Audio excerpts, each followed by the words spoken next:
Ден на македонскиот јазик. Пред избори власта се реши да се фали со значајноста на македонскиот јазик и што и колку направила да го заштити. Откако со Бугарија влегоа во преговори токму за јазикот, сега се фала дека направиле се да го заштитат. Иако реалноста е дека официјална Софија продолжува со негирањето на овој факт. Македонскиот јазик е признаен во речиси сите меѓународни организации и институции, но тој сепак останува проблем за официјална Софија, која и натаму тврди дека бил дијалект на бугарскиот јазик.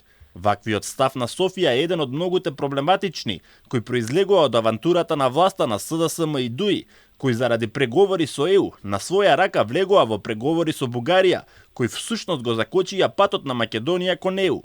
Целиот проблем произлезе од прифаќањето на договорот за добрососедство и неговата преговарачка рамка, која стана услов на европскиот пат на државата. И покрај сите проблеми, власта тврди дека македонскиот јазик бил заштитен и се повикуваат на договорот со Фронтекс кој е потпишан на македонски јазик. Сепак, бројни експерти тврдат дека и претходно имаме потпишано договори на македонски јазик, кои никој не ги спорел.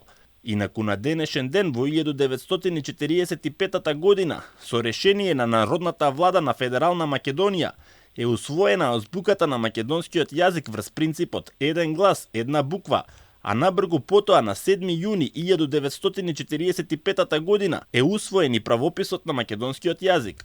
Кодификацијата на современиот македонски стандарден јазик се заокружува со делата на Блаже Конески, граматиката на македонскиот литературен јазик, речникот на македонскиот јазик и историјата на македонскиот јазик.